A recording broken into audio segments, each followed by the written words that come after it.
SEO specialists should begin to create strategies based on their positioning.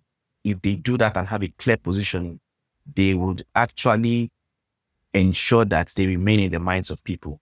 And when they remain in the minds of people, they are remembered and they are searched automatically, regardless of where they are ranking on SERPs.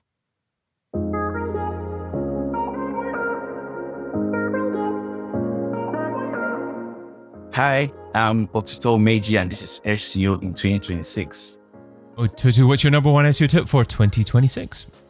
My number one SEO tip for 2026 is moving from SERP rankings to mind rankings with brand positioning. SERP rankings to mind rankings. So what does mind rankings mean?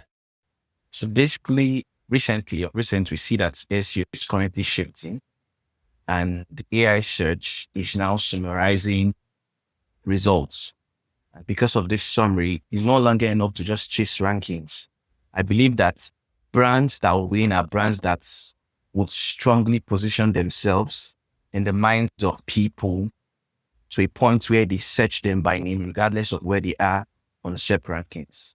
Take, for example, if I talk about best soda, what automatically comes to your mind, brand that comes to your mind is Coca-Cola. If I talk about maybe energy drink, the brands that comes to your mind is Red Bull. Now let's narrow it down to marketing. If you talk about best SEO optimization tool, what comes to your mind immediately is Super SEO. Talk about link building analysis, what comes to your mind is Majestic. If you talk about SEO audits and keyword research, what comes to your mind is Ahrefs and Semrush. So basically, that's what positioning is. Position is when a brand is the best in delivering a particular value that your set of customers truly care about. And when they care about this is actually mind ranking. When they care about this, they will remember you. And when they remember you, they automatically search for you by name. So in 2026, I believe that what would win is when you are not just found, but you are remembered. So this doesn't sound like SEO. Is this still SEO? Yes. It's something that we can introduce to SEO to actually make it better. We can introduce this to SEO to make our SEO processes better. Now, what we are focusing on is now optimizing our brand so that people can just search for us automatically. So what are the key things that an SEO needs to do in order to encourage more people to search for a brand?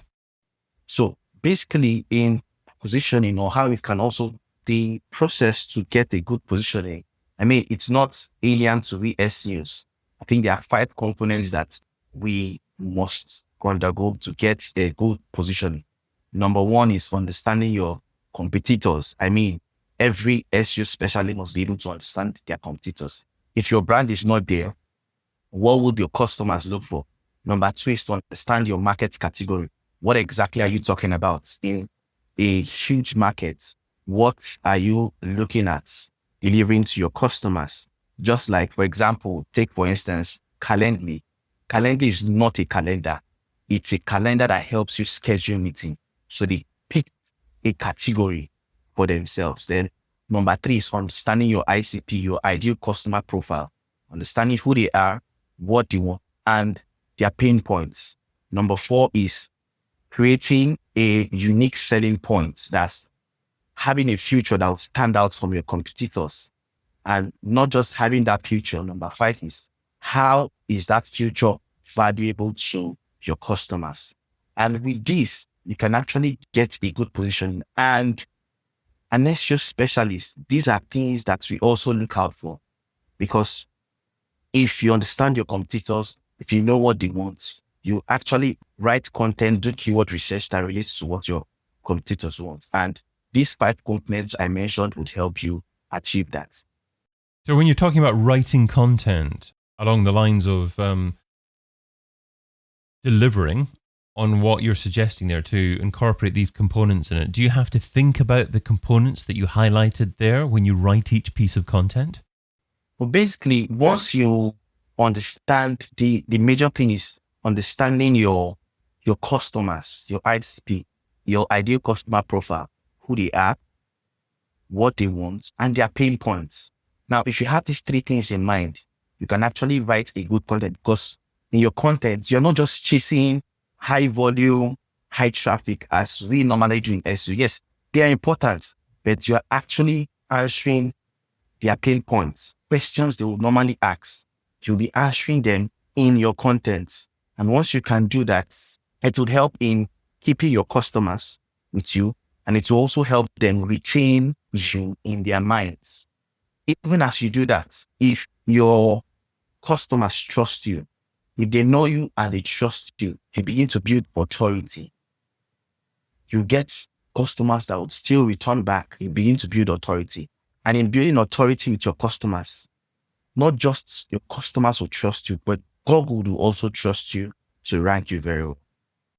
It sounds as if the SEO role in this environment is a little less secure, because in the past you used to be able to say, okay, I can bring you, thousands of visitors every single month, lots of traffic from the SERP based upon these keyword phrases.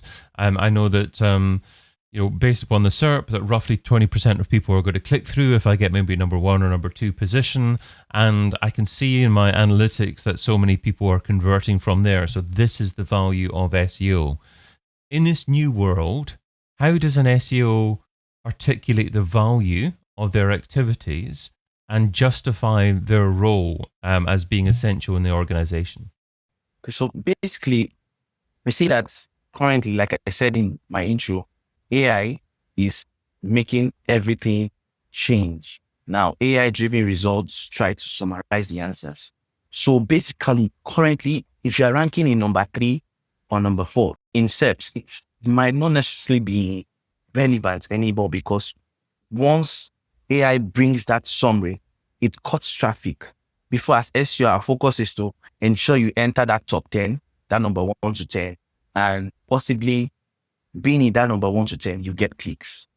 But now we are actually trying to cut through that AI to be able to rank by brand, not just by keywords anymore. We're ranking by brand. And this is something that we can also apply organically in our website as SEO. So instead of people just going through to search for you, maybe in a random search, they just come and search for you by name, because they know that you can actually deliver what they want. They search your name and they can be able to get to you. Got you. Okay. So because you're optimizing for AI and AI are picking up your content and featuring your content in there, that's emphasizing that you're the brand to go to in the future. When they're ready to buy something from your type of industry, they'll search for your brand. So how do you make it more likely for your brand to appear in AI search results? And where are the biggest opportunities within AI search at the moment? Okay, so currently you can actually achieve that by ensuring, like I said, ensuring all the whole 5 components are available.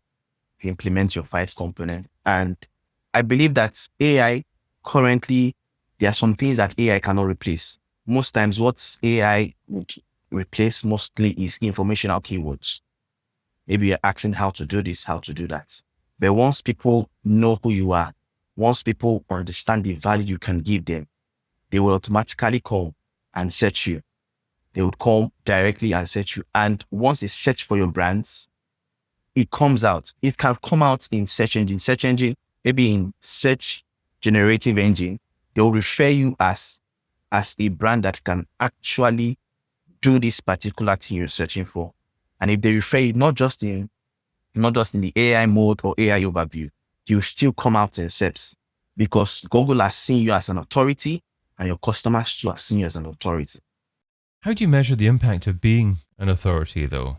What metrics do you provide stakeholders within a business in order to demonstrate the value of being an authority? So first, for this, you have to, one of the key metrics in this is to measure your brand mentions, how well your brand is mentioned. And you can get this through SEMrush, Ahrefs, and also through Google Analytics. You can also monitor your retention rates, how well you retain your customers you have. Also new customers coming in. and also return rates too. Are this getting new customers, your retention rates, and your returning customers? You can measure this with Google Analytics. Got you. Okay. And obviously, we're talking about more of an omni-channel approach here because the direction that potential customers goes in isn't necessarily search all the time. They don't stay in Google. They visit social sites. They perhaps have a period of time that they consider before coming back to you.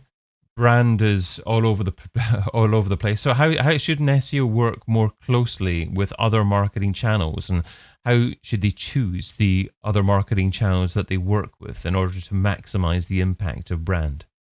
So basically, now, like you said, it's an omni-channel strategy. Now, once you get your position, the next thing to do is to craft a brand message. And once you craft a brand message, it's more or less like your goal, the goal of your brand. This is something that you can put across all your platforms, on your websites, on your ads, on your social media. And if you have this across your platforms, your customers will see that you have one clear and understandable message to them. I mean, you must not necessarily, it depends on your industry, selecting the channels, the social media channels to use. You can an industry where LinkedIn is more used, or Instagram is more used. The major thing is that you have a unified message from your website to these channels, even to your ads. And once this collaboration can be made, maybe redirecting from your social media to your website can help your customers make purchase or take actions. But it is necessary that all channels, both your websites, your ads, if you are doing ads, your social media, are in alignment with your position. And you talk about incorporating your brand message in everything that you do. How do you incorporate your brand message within a piece of content? Because you don't want to be over salesy. In a piece of content, you want to focus on a particular keyword phrase or whatever question you're trying to answer. So how do you incorporate your brand message without not being focused and definitive in assisting the customer find the answer to what they're looking for? It's just like we can still implement our normal SEO strategy. Now, if you have a keyword, there are related terms. There are other terms you can actually use. You must not particularly use your brand message at every point in time. You can use related terms to craft out keywords.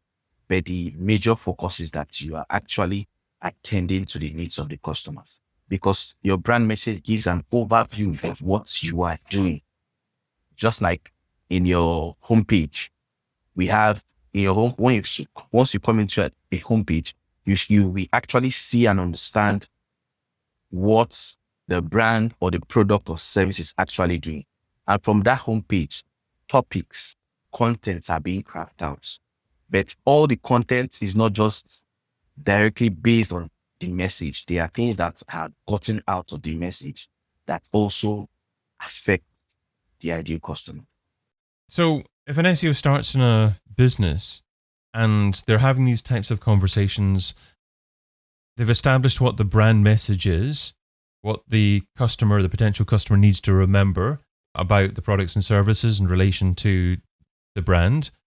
And then they do a content audit and they feel that there's a lot of content that exists that doesn't tie directly within what the brand does.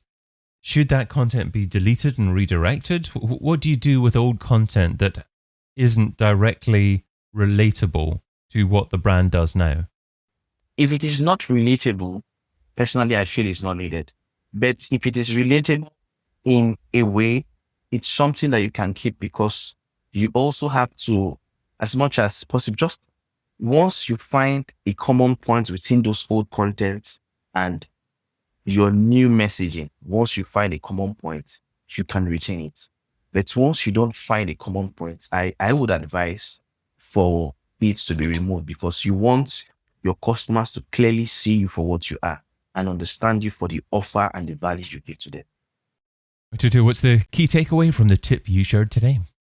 So my key takeaway is that SEO specialists should begin to create strategies based on their positioning. Because if they do that and have a clear positioning, they would actually ensure that they remain in the minds of people. And when they remain in the minds of people, they are remembered and they are searched automatically, regardless of where they are ranking in SERPs. Otuto Umeji is an SEO specialist who is a freelance. Find out more over at otutoumeji.com. Otuto, thanks so much for being part of SEO in 2026. You're welcome. Thank you very much, David. Nice talking to you. I've been your host, David Bain. Get your copy of SEO in 2026, the book, over at seoin2026.com.